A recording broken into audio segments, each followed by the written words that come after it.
Hi, welcome to Rock and Metal Invasion. My name is Steve. I'm doing something a little bit different tonight. I thought I would just give a little bit of an opinion on something that it's not a big deal, but I often think to myself when people say hair metal that that's actually not a musical genre, even though I myself use it as well. It's not a genre. It doesn't describe a type of music.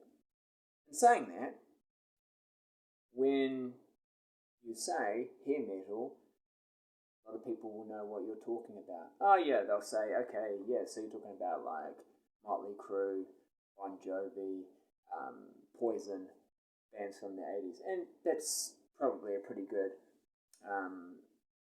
definition of the type of bands that you would put in the hair metal category. The problem with using the term hair metal is that there's just so many bands that you could then put in that category and that possibly sound quite different from each other. I mean, just the name itself, you play metal and you have lots of hair, doesn't make any sense because, that would be pretty much every single heavy metal band. So when you want to break heavy metal down into subgenres, you can't use hair metal as one of them, in my opinion. Hair metal, for me, is usually one of three subgenres. It's either pop metal, which is bands like Bon Jovi, Rat, Warrant, Slaughter. Those are what I would call pop metal. I'm using that genre because they are pretty much basically just hard rock bands, but they have a heavy metal image, and perhaps they're just that little bit heavier than the standard hard rock band. But for a pop metal band, they will usually have an image, and they'll usually have a music video, and they usually will have at least one ballad on their album. Now, there's exceptions, of course, but that's often part of the ingredients for what I would call a pop metal band. And pop metal bands are usually the go-to hair metal bands, the ones that people will use as examples of what is hair metal. So that's, I guess that's one part of it. But there's other bands as well that get put in the hair metal category that I would say are more a better category would be perhaps blues metal. Okay, so there you're talking about bands like this became quite a popular genre in the late sort of 80s when Cinderella became popular. So Cinderella was a good example of that. And then it started catching on, and even bands like Rat were sort of starting to integrate blues elements into their music. You had Badlands, of course. It was kind of a little bit. It was also a little bit retro too, sort of going back to that 70s hard rock sort of sound. But I would say that a lot of those hair metal bands were essentially sort of going back to 70s hard rock or blues influenced with a sort of a heavy sort of edge. So I would call that sort of more of a blues metal. There was also another term that was used.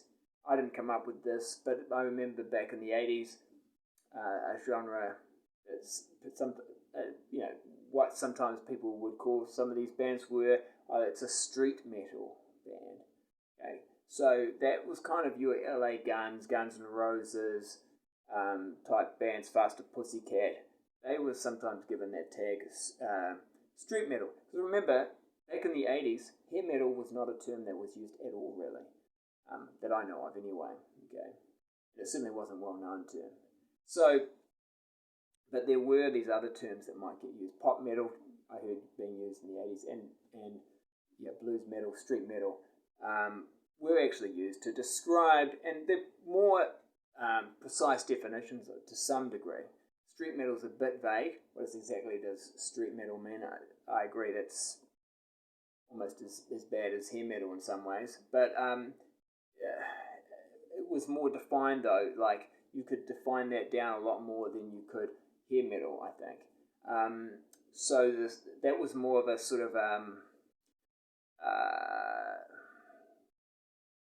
you kind of, if you were street metal, you were a little bit less concerned about your image, but that was part of the image.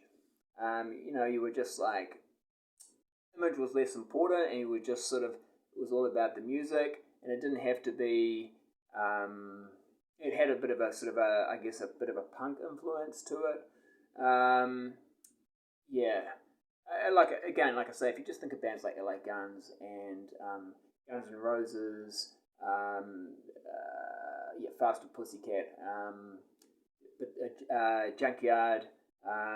There were a few bands that came along like that. I guess a lot of the bands that did come along who were like that were basically bands following on from the success of Guns N' Roses, and that's what often would happen. A band breaks, becomes big, and then you see all these other bands that are very similar, sort of following,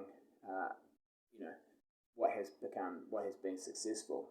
Sort of trying to get in on that success.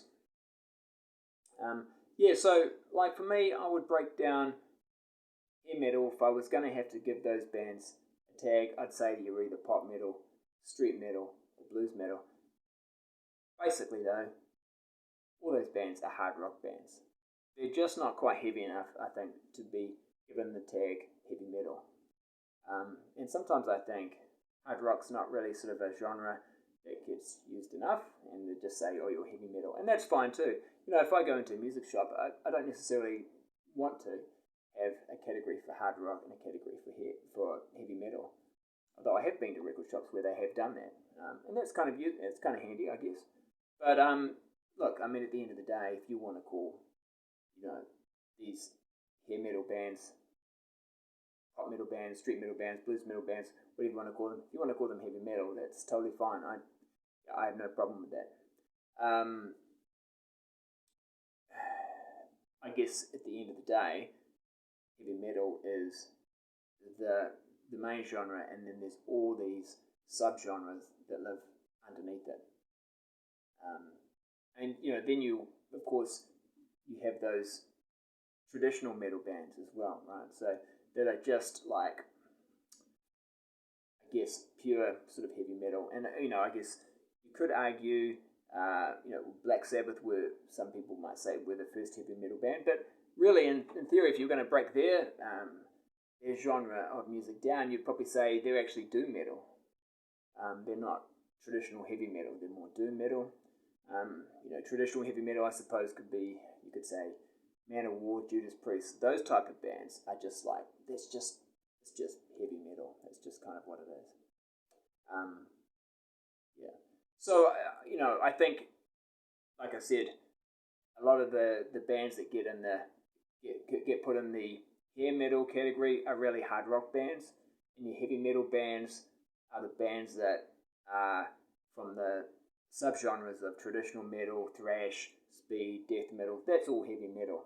Okay, they live under that sort of category, I think. Even new metal, alt metal, rap metal, that's lives under heavy metal. I guess the way to look at it is almost like, in a lot of ways, if you're thinking of a sort of a family tree, you could say, at the top of the tree, for hard rock might be Led Zeppelin, and then maybe Van Halen, while for heavy metal it could be Black Sabbath, and maybe Metallica. And then, all the bands that sort of branch off that.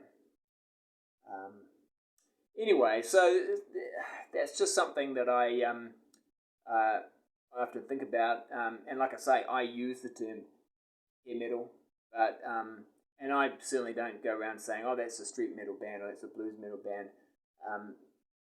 You can also probably just say that's a hard rock band. But recently, well, over the last few years, hair metal has become the go-to term for 80s hard rock. And I'm totally happy with that. In fact, my next video that I'm thinking of doing is going to be my top 10 hair metal albums. And I'm quite happy to use that term. It's going to be a little bit tricky to work out, so is this album a hair metal? Does it meet the category? And basically, what the category will be, are you hard rock? So are you a band that doesn't fit into the hair metal subgenres that I talked about before, of like traditional metal, thrash, speed, death metal? If you're not in those subgenres, but you fit it nicely into the hard rock genre, then I'm probably, you can qualify as a hair metal band. And of course, it's probably going to be bands from the 80s, especially the mid 80s, through to those early 90s, before grunge hit. So I'm going to have to think about that, and that could be interesting. So look out for that as my next video. Anyway, interested in your opinion, so feel free to leave a comment. Feel free to subscribe, and look out for more videos. Okay, see you later.